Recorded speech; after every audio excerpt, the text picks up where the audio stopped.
বিসমিল্লাহির রহমানির রহিম। সুপ্রিয় শিক্ষার্থীরা, আশা করি সবাই ভালো আছো আল্লাহর রহমতে। আলহামদুলিল্লাহ, আমিও ভালো আছি। আজকে আমি বাংলাদেশের ইতিহাস ও বিশ্ব সভ্যতা থেকে ষষ্ঠ অধ্যায়ের আলোচনা করব। তো বাংলায় মধ্যযুগের যে সূচনা সে সম্পর্কে আমি আজকে আলোচনা করার চেষ্টা করব ইনশাল্লাহ। এবং যেই সূচনাকারী ছিলেন বখতিয়ার খিলজি। আমি এই আলোচনায় যাওয়ার আগে তার পূর্বের অধ্যায়ের কিছু আলোচনা সংক্ষেপে তোমাদেরকে একটু ধারণা দেওয়ার জন্য বলতে চাই যে বখতিয়ার খিলজি যখন বাংলায় মধ্যযুগের সূচনা করেন একটি বংশকে পরাজিত করে, তখন বাংলায় রাজত্ব করছিলেন সেন বংশের লোকেরা। তাদের পতনের মধ্য দিয়েই বাংলায় মধ্যযুগের সূচনা হয়েছিল। তো আমি সেই বংশের সম্পর্কে, তাদের আবির্ভাব সম্পর্কে সংক্ষেপে একটু তোমাদেরকে ধারণা দিয়ে নিতে চাই।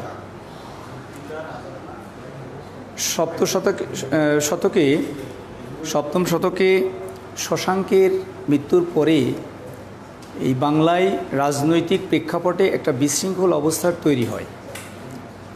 অর্থাৎ সেই সময়ে ছোট ছোট রাজ্য ছিল। এই ছোট ছোট রাজ্যের রাজারা ইচ্ছা করেই বড় বড় রাজ্যের রাজারা ছোট রাজ্যের রাজাদেরকে আক্রমণ করত এবং তাদের জায়গাগুলো দখল করার চেষ্টা করত। বিশেষ করে যারা বড় বড় ভূস্বামী ছিল তাদের মধ্যে এই বিষয়টি প্রকট আকারেই বিদ্যমান ছিল। তো এই অবস্থায় সেখানে একটা বিশৃঙ্খল অবস্থা তৈরি হয় এবং ঐতিহাসিকরা এই সময়টাকে বলেছেন যে মাৎসনায়, অর্থাৎ বিশৃঙ্খলপূর্ণ একটা ঘটনা অবস্থা, দখলদারিত্বের একটা ঘটনা। অর্থাৎ উদাহরণটা এইভাবে দেওয়া হয়েছে যে পুকুরে ছোট মাছগুলোকে যেভাবে বড় মাছেরা গিলে ফেলে, ঠিক এরকম। অর্থাৎ বড় রাজ্যের রাজারা ছোট রাজ্যগুলোকে দখল করে নিচ্ছে। এই অস্থিরতার মধ্য দিয়ে বিভিন্ন ছোট ছোট রাজারা, বিভিন্ন দেশের শাসকরা তারা পরামর্শ করলেন যে এই বিশৃঙ্খল পরিবেশ আমরা চাই না, আলোচনা সাপেক্ষে একজনকে রাজা হিসাবে নির্বাচিত করতে চাই। এই অবস্থার প্রেক্ষিতে, এই আলোচনার প্রেক্ষিতে তারা গোপাল নামে একজনকে রাজা হিসাবে নির্বাচিত করেন। তো এই গোপাল কিন্তু আসলে কোনো রাজবংশের লোক ছিল না বা সম্ভ্রান্ত কোনো পরিবারের লোক ছিল না। সেটা আমরা তার নাম বা তার বাবার নাম, তার দাদার নাম বললেই বুঝতে পারবো। যেমন তার বাবার নাম ছিল শুধুমাত্র বপ্পট, আগে পরে কোনো উপাধি নেই বা রাজকীয় কোনো পরিচয় নেই। তার দাদার নাম ছিল দ্বৈত বিষ্ণু, সেখানেও কোনো বড় ধরনের কোনো পদবি নেই অথবা রাজ উপাধি নেই। এতে করে আমরা বুঝি যে গোপাল আসলে সাধারণ পরিবারের একজন লোক ছিলেন, সাধারণ মানুষ ছিলেন। তো যাই হোক, তিনি একজন যোগ্য শাসকের পরিচয় দিয়েছিলেন। তো গোপালের পরে তার পুত্র ধর্মপাল দায়িত্বে আসেন। ধর্মপালও একজন দায়িত্বশীল এবং অত্যন্ত মেধাবী সুযোগ্য শাসক ছিলেন। তার পরবর্তীতে দেবপাল, তার পুত্র দেবপাল, উনিও 40 বছর শাসন করেছিলেন। ধর্মপাল 40 বছর শাসন করেছিলেন, গোপাল 30 বছর শাসন করেছিলেন। তো এইভাবে করতে করতে পাল রাজাদের মধ্যে যেই শাসকগুলো পরবর্তীতে আসছেন তার মধ্যে সর্বশেষ যোগ্য শাসক ছিলেন মহীপাল। এই মহীপালের পরে আর যোগ্য কোনো শাসক আসে নাই। ফলে তাদের এই অযোগ্য শাসকদের কারণে রাজ্যের মধ্যে একটা বিশৃঙ্খলা তৈরি হয়। এই বিশৃঙ্খল এবং অনৈক্যের উপরে ভিত্তি করে সেনরা তাদের রাজ্য দখল করে নেয়। তার মানে মহীপালের পরে যেহেতু পাল বংশে কোনো যোগ্য শাসক আসে নাই, এই অযোগ্য শাসকদের কারণেই সেনরা রাজ ক্ষমতা দখল করে নেয়। এখন প্রশ্ন হচ্ছে যে সেন কারা? সেনরা মূলত, আমরা যেই লক্ষণ সেনের আলোচনায় যাব, যেই লক্ষণ সেনকে পরাজিত করে বখতিয়ার খিলজি বাংলায় মধ্যযুগের সূচনা করেছিলেন, সেই সেনরা মূলত আগন্তুক। এই বাংলাতে তারা আগন্তুক। তাদের বসতি ছিল দক্ষিণ ভারতের কর্ণাটে। ঐতিহাসিকরা বলছেন যে এই সেনরা গোপালদের অধীনে সেনাবাহিনীতে চাকরি করত। তারা এদেশে ভাগ্যান্বেষণে এসেছিল, তারা বিভিন্ন দায়িত্ব পালন করত, কিন্তু যখন ওই মহিপালের পরে অযোগ্য শাসকরা আসলেন, তাদের এই অযোগ্যতার কারণে এই সেন বংশের লোকেরা দখল করে নিয়েছিল। এবং তখন সামন্ত সেন নামে একজন লোক ছিলেন, তাকে বলা হয় সামন্ত রাজা, সামন্ত সেন। তো সামন্ত রাজা কি? সামন্ত রাজা হলো যে একজন স্বাধীন শাসকের অধীনে একটা বড় অংশের প্রাদেশিক শাসনকর্তা আমরা বলতে পারি, তাকে আসলে ওই সময় সামন্ত রাজা বলা হতো।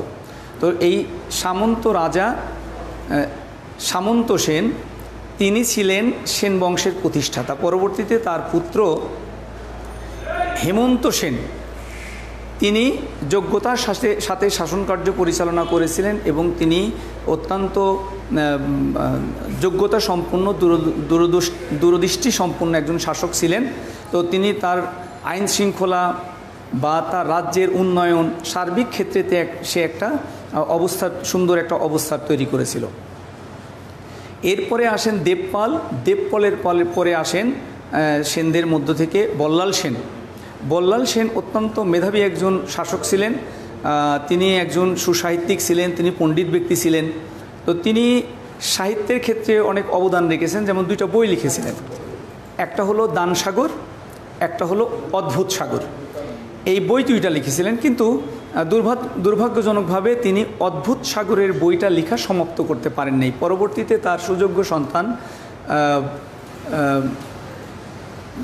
এই বল্লাল সেনের সুযোগ্য সন্তান তিনি ছিলেন লক্ষণ সেন। এই লক্ষণ সেন বল্লাল সেনের যে অসমাপ্ত অদ্ভুত সাগর বইটি ছিলেন, সেটি তিনি সমাপ্ত করেছিলেন। এই লক্ষণ সেনকেই পরাজিত করে বখতিয়ার খলজি মধ্যযুগের সূচনা করেছিলেন। তো আমরা এখন চলে যাব বখতিয়ার খলজির বঙ্গবিজয়, যেটা বঙ্গবিজয় বলি আমরা অনেক সময়, বখতিয়ার খলজির বঙ্গবিজয় বলি, অথবা মধ্যযুগের সূচনা করি বলি বখতিয়ার খলজি। বখতিয়ার খলজি ইতিহাসে একটা ছোট নাম, উনি বখতিয়ার খলজি নামে পরিচিত, কিন্তু ওনার পূর্ণ নাম হলো ইখতিয়ার উদ্দিন মোহাম্মদ বিন বখতিয়ার খলজি। সংক্ষেপে তাকে বখতিয়ার খলজি বলা হয়, অর্থাৎ ইতিহাসে তিনি বখতিয়ার খলজি নামেই পরিচিত। তো আমরা বলছি যুগের পরিবর্তন, অর্থাৎ আমরা প্রাচীন যুগ থেকে মধ্যযুগে প্রবেশ করছি। একটা যুগের যখন পরিবর্তন হবে, তখন বড় রকমের একটা পরিবর্তন হতে হবে, অর্থাৎ যুগান্তকারী পরিবর্তন হতে হবে, বৈপ্লবিক একটা পরিবর্তন হতে হবে, যেটা অনেক বড় পরিবর্তন হবে। তো এইখানে বড় পরিবর্তন হলো যে আমরা মধ্যযুগে যাচ্ছি, তার আগে ছিল প্রাচীন যুগ, অর্থাৎ খ্রিস্টপূর্ব 600 অব্দ বা 300 অব্দ থেকে শুরু করে খ্রিস্টীয় 13 শতক পর্যন্ত সময়কালকে আমরা প্রাচীন যুগ বলি, এবং তারপর থেকে শুরু হয়েছিল মধ্যযুগ। তো পরিবর্তনটা কি? বখতিয়ার খলজির 1204 খ্রিস্টাব্দে এই বঙ্গ আক্রমণ করার পূর্বে এখানে হিন্দু রাজারা শাসন কার্য পরিচালনা করতেন, মুসলমানদের কোনো আধিপত্য ছিল না। সর্বপ্রথম এইখানে এই পূর্ব বাংলায় বখতিয়ার খলজি আক্রমণ করে সেখানে একটা পরিবর্তন তৈরি করেন, ধর্মীয় ক্ষেত্রে, রাজনৈতিক ক্ষেত্রে, সাহিত্য, ভাষা, শিল্পকলা, সকল ক্ষেত্রে একটা বিশাল পরিবর্তন নিয়ে আসছিলেন। এই পরিবর্তনের কারণেই আমরা বলছি একটা যুগের পরিবর্তন। যাই হোক, তো এই যুগের পরিবর্তনটা যিনি করেছিলেন, তিনিও আসলে এই দেশের লোক না। উনি 1195 খ্রিস্টাব্দে ভাগ্যান্বেষণে ভারতবর্ষে আসেন, বিশেষ করে উত্তর ভারতে আসেন। যখন তিনি উত্তর ভারতে আসেন, তখন উত্তর ভারতের শাসক ছিলেন মইজুদ্দিন মোহাম্মদ বিন শাম, যিনি ইতিহাসে মোহাম্মদ ঘুরি বা ঘুরি নামে সমধিক পরিচিত। আর এই বখতিয়ার খলজি, উনি জাতিতে ছিলেন তুর্কি, বংশে ছিলেন খলজি, এবং পেশায় বা বৃত্তিতে ছিলেন ভাগ্যান্বেষী একজন সৈনিক।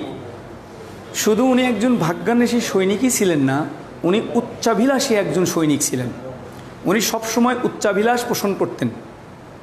তো যাই হোক, উনি চাকরি খোঁজার জন্য, ভাগ্যের পরিবর্তনের জন্য প্রথমে উনি যান গজনিতে। তো সেখানকার বাদশার কাছে তিনি গ্রহণযোগ্যতা লাভ করতে পারেন নাই। প্রত্যাখ্যাত হয়েছে, উনি ব্যর্থ হলেন, চাকরি লাভে ব্যর্থ হলেন মোহাম্মদ ঘুরির কাছে। তো গজনি থেকে ফিরে এসে উনি দিল্লিতে গেলেন। দিল্লিতে তখন শাসনকর্তা ছিলেন মোহাম্মদ ঘুরির একজন বিশ্বস্ত অনুচর, তার নাম হলো কুতুবউদ্দিন আইবক। এই কুতুবউদ্দিন আইবক ছিলেন দিল্লিতে। দিল্লিতে যাওয়ার পরেও বখতিয়ার খলজি সেখানেও ব্যর্থ হলেন, চাকরি পেলেন না। আসলে তার ব্যর্থ হওয়ার পেছনে সবচেয়ে বড় কারণ যেটা ছিল, বখতিয়ার খলজি দেখতে কুৎসিত ছিলেন, বেঁটে কুৎসিত।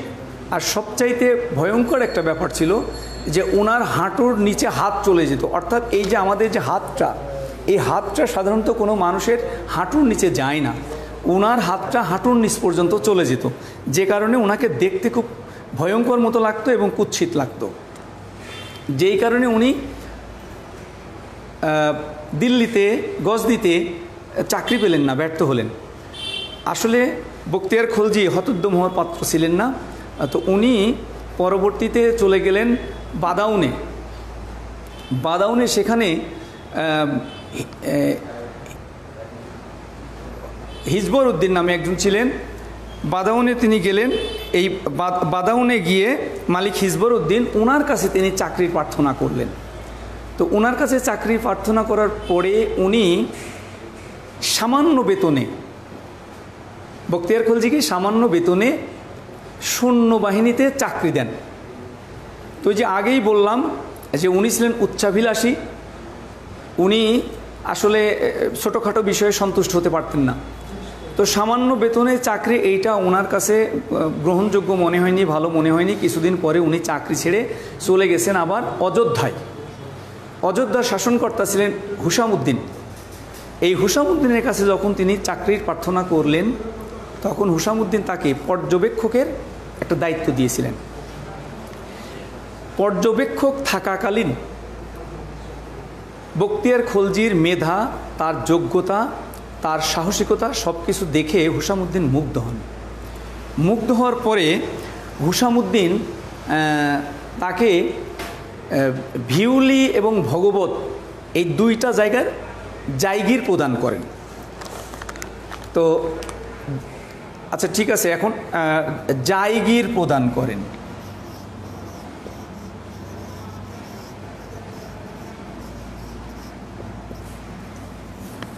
জায়গির অর্থ কি? জায়গির অর্থ যে একজন শাসনকর্তা অথবা একজন কর্মকর্তা তিনি রাষ্ট্রের দায়িত্ব পালন করবেন, বিনিময়ে কোনো নগদ বেতন পাবেন না। এই অঞ্চলের যে খাজনা ট্যাক্স সংগ্রহ হবে সেগুলো দিয়ে তিনি নিজের কাজ করবেন, বেতন নেবেন, এবং তার অধীনে যে সমস্ত কর্মচারী বা সৈন্য থাকবে এইখান থেকে যে আয় আসবে সেই আয় দিয়ে তিনি সেখানে পরিচালনা করবেন। এই অঞ্চলটা তাকে দিয়ে দেওয়া হবে, এর নাম হলো জায়গির। যখন বখতিয়ার খলজিকে ভিউলি এবং ভগবত দুইটি জায়গির করে দেওয়া হলো, তখন তিনি নিজেকে একটুখানি হলেও মানে ভাগ্যবান মনে করলেন, এবং উনি এই ভিউলি এবং ভগবত থেকে শক্তি সঞ্চয় করলেন। এটা তার শক্তির একটা কেন্দ্রে পরিণত হলো। তো যখন এই ভিউলি এবং ভগবত পেলেন, সেখান থেকে তিনি শক্তি সঞ্চয় করে আশেপাশের কিছু হিন্দু এলাকা আস্তে আস্তে তিনি আক্রমণ করতে থাকলেন। সেই সময় মুসলমান সহ বেশ কিছু মানুষ তার সৈন্য দলে আস্তে আস্তে প্রবেশ করতে থাকলো, তার শক্তি বাড়ল। এইভাবে দেখা গেল যে তার শক্তি যখন বাড়ছে তখন তার মনোবল বাড়ছে, তার সৈন্যবাহিনী বাড়ছে, তার মনোবল বাড়ছে। এইভাবে করতে করতে তিনি দক্ষিণের দিকে উদন্তপুর নামে একটা জায়গায় তিনি আক্রমণ পরিচালনা করেন। তো এই উদন্তপুর আক্রমণ করার পরে উনি দেখলেন যে সেখানে একটা বড় প্রাচীর দিয়ে একটা এলাকা ঘেরা। তিনি ওইটাকে দুর্গ মনে করেছেন যে এটা একটা বড় রকমের দুর্গ হবে। তো তিনি সেখানে আক্রমণ পরিচালনা করলেন। তো আক্রমণ করার পরে দেখা গেল যে একটা জায়গা আক্রমণ করলে বাধা আসার কথা, সেখানে প্রতিপক্ষ তাদেরকে বাধা দেবে, কিন্তু এখানে কোনো প্রতিপক্ষ নেই, কেউ বাধা প্রদান করেনি। বিনা বাধায় তিনি এই জায়গাটি দখল করে নিলেন। এরপরে যখন তিনি ভেতরে প্রবেশ করলেন তখন তিনি দেখলেন যে এই জায়গার ভেতরে বই পুস্তক এবং সেখানে অনেক মানুষ আছে মণ্ডিত মস্তক, অর্থাৎ চুল নেই, মাথায় চুল নেই, এরকম। পরে উনি জানতে পারলেন যে এইটা আসলে কোনো দুর্গ না, এইটা একটা বিহার, এটা একটা বৌদ্ধ বিহার তিনি জয় করেছেন, দখল করেছেন। এটা হলো উদন্তপুরী বিহার বা বিহার। মুসলমানেরা পরবর্তীতে এইটার নামকরণ করেন বিহার। পরবর্তীতে এইটা বিহার নামেই পরিচিতি লাভ করে। এই উদন্তপুরী বিহার জয়লাভ করার পরে ওনার মনোবলটা আরও বেড়ে যায় এবং ওনার দলে আরও লোকজন আসতে থাকে। সেই সময় উনি নবদ্বীপ বা নদিয়া দখল করার জন্য চিন্তা করেন। তো তার আগে তিনি ওই দিল্লির যে শাসনকর্তা ছিলেন কুতুবউদ্দিন আইবক, উদন্তপুর বিহার দখল করার পরে সেখান থেকে যে সম্পদ তিনি লাভ করেছিলেন, মূল্যবান জিনিসপত্র লাভ করেছিলেন, সেগুলো সহ তিনি দিল্লির শাসনকর্তা কুতুবউদ্দিন আইবকের সাথে দেখা করতে যান। কুতুবউদ্দিন আইবক তাকে উৎসাহ দেয়, তিনি অনেক খুশি হন। এরপরে তিনি কি করলেন, এই নদিয়া দখল করার চিন্তা করলেন এবং নদিয়া আক্রমণ করবেন, এরকম অবস্থা। ঠিক এই মুহূর্তে আবার সেনদের মধ্যে, সেন শাসকদের মধ্যে এবং ওই সময় যারা পণ্ডিত ছিলেন তাদের মধ্যে এক ধরনের ভীতি তৈরি হয়। তখন যারা পণ্ডিত ছিলেন, যারা ব্রাহ্মণ ছিলেন, যারা বিজ্ঞজন ছিলেন, তারা লক্ষণ সেনকে, অর্থাৎ এই যে নদিয়ার যে শাসনকর্তা ছিলেন বা সেন বংশের সর্বশেষ শাসনকর্তা লক্ষণ সেন, যিনি 60 বছর বয়সে সিংহাসন আরোহণ করেছিলেন, উনি আসলে ওই সময় যুদ্ধ করতে করতে ক্লান্ত, তার বয়স বেড়েছে, যে কারণে তিনি বার্ধক্যজনিত কারণে তিনি এটাকে কি বলা যায়, পেরেশান বলা যায় বা হাঁপিয়ে উঠেছেন। সেই মুহূর্তে তিনি আসলে বিশ্রামে ছিলেন, অনেকটা বিশ্রামে ছিলেন।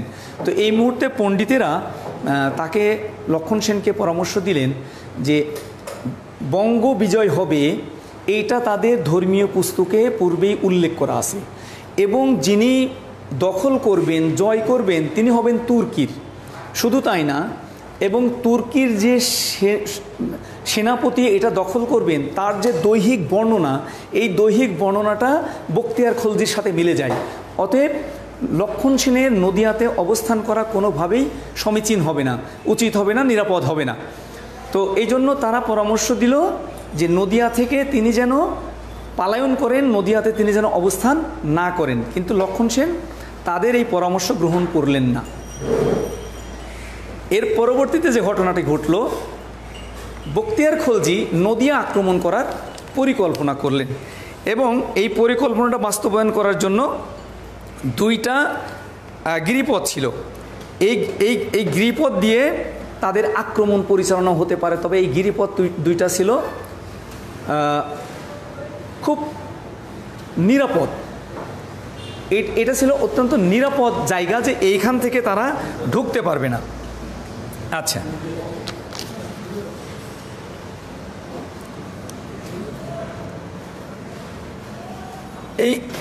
থাক। এই গিরিপথের মধ্যে তাদের ঢোকার কোনো পরিবেশ নাই। তো ঢুকতে হলে এই গিরিপথ বাদ দিয়ে ঢুকতে হবে। তো যে গিরিপথ বাদ দিলে যেখান দিয়ে ঢুকবে এগুলো অত্যন্ত ঝড় জঙ্গলাকীর্ণ। এখান দিয়ে আসলে মানুষ প্রবেশ করে এই নদিয়াতে প্রবেশ করার মতো কোনো পরিবেশ নেই, যে কারণে লক্ষণ সেন অনেকটা নিজেকে নিরাপদ মনে করেছিলেন যে যেই গিরিপথ দিয়ে তারা ঢুকবে সেই গিরিপথটা সুরক্ষিত।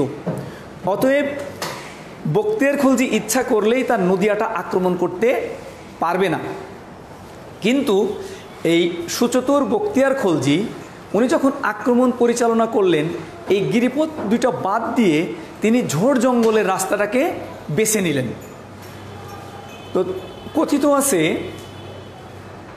যে মাত্র 17 জন বা 18 জন সৈন্য নিয়ে তিনি এই রাজপ্রাসাদে আক্রমণ করেন এবং রাজপ্রাসাদটা দখল করে নেন। 17 থেকে 18 জন, মাত্র 17 থেকে 18 জন সৈন্য নিয়ে তিনি এই প্রাসাদটা দখল করেছিলেন, একটা রাজ্য দখল করে নিয়েছিলেন। আসলে বিষয়টা এরকম ছিল না। বিষয়টা ছিল এরকম যে বখতিয়ার খলজির সাথে অনেক বড় একটা সৈনিকের দল ছিল, কিন্তু বখতিয়ার খলজি এত ক্ষিপ্র গতিতে অশ্ব পরিচালনা করেন, মানে ঘোড়া পরিচালনা করেন, যার গতির সাথে মাত্র 17 জন বা 18 জন ঘোড়সওয়ার বা অশ্বারোহী তাল মেলাতে সক্ষম হয়েছেন। বড় একটা অংশ তাদের পেছনে পড়ে গেছে। তো যাই হোক, এই 17 জন বা 18 জন সৈন্য যখন রাজপ্রাসাদের দ্বার প্রান্তে আসে, তখন দুপুরবেলা লক্ষণ সেন মধ্যাহ্নভোজে ব্যস্ত ছিলেন, নাগরিকরা তাদের দৈনন্দিন কাজে ব্যস্ত ছিলেন, আর যারা প্রাসাদের ভেতরে ছিলেন তারা আসলে বিশ্রামে মগ্ন ছিলেন।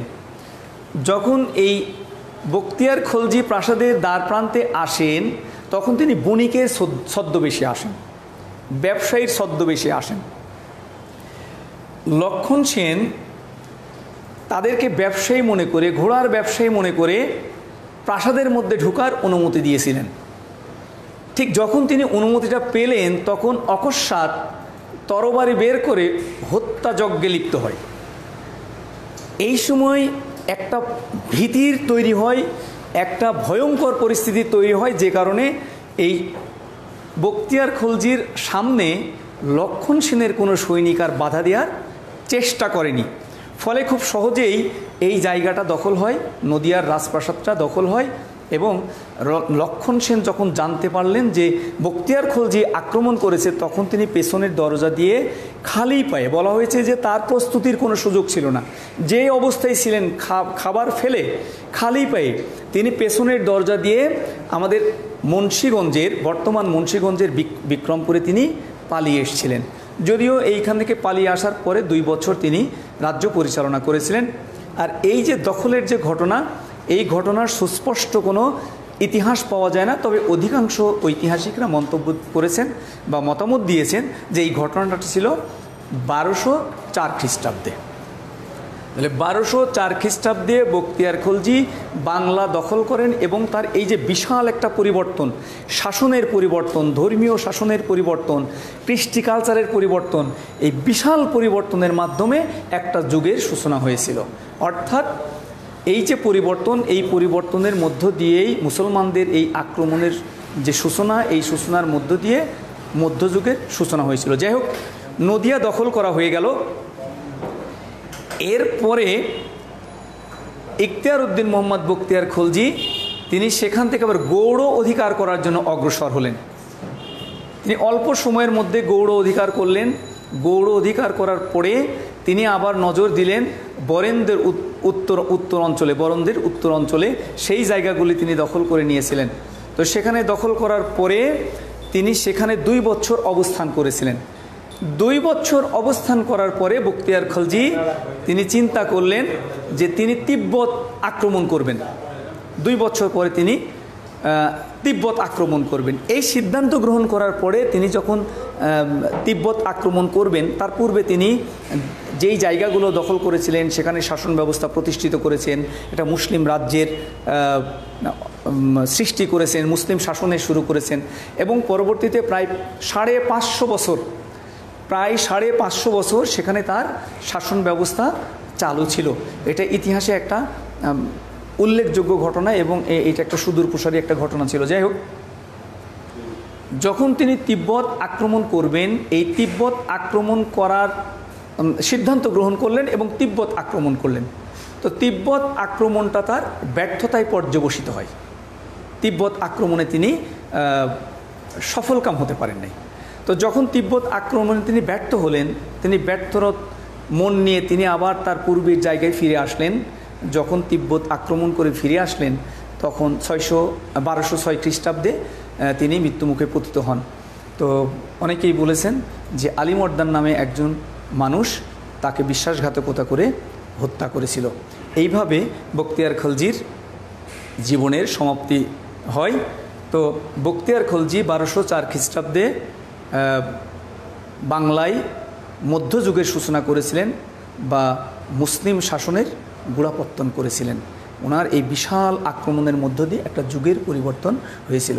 তো আমরা যেটা আজকে জানলাম যে একটা যুগের পরিবর্তন যখন হবে, যেমন এখানে প্রাচীন যুগ থেকে মধ্যযুগে আসছি, এই আসার জন্য ব্যাপক একটা পরিবর্তন লাগবে। এই পরিবর্তনের মাধ্যমেই যুগের পরিবর্তনের, যেমন প্রাচীন যুগ, মধ্যযুগ, এরপরে আধুনিক যুগ, এইভাবে বিভিন্নভাবে যুগের পরিবর্তন হয়েছে। এবং এই যুগের সময়কালটা ধরা হয় 1204 থেকে 1757 খ্রিস্টাব্দ পর্যন্ত এই যুগের সময়কাল ধরা হয়। তো যাই হোক, আশা করি তোমরা বখতিয়ার খালজির বঙ্গ বিজয় বা মধ্যযুগের সূচনার ইতিহাস তোমরা জানলে। আর যখন তিনি এই লক্ষণ সেনকে পরাজিত করে বাংলা দখল করেন, এই লক্ষণ সেনরা কীভাবে ভারতবর্ষে আসছেন, গোপাল কিভাবে আসছেন, এই সম্পর্কে আমি তোমাদেরকে একটা ধারণা দেওয়ার চেষ্টা করেছি। আশা করি তোমরা যারা আমাদের সাথে আসছো তারা কিছুটা হলেও বুঝতে পেরেছো। সবাইকে ধন্যবাদ আমাদের সাথে থাকার জন্য। আবার কোনো এক সময় তোমাদের সাথে দেখা হবে। সে পর্যন্ত তোমরা ভালো থেকো, পড়ালেখা করো। সবার সুস্বাস্থ্য কামনা করে আমি আজকের মতো বিদায় নিচ্ছি। খোদা হাফেজ।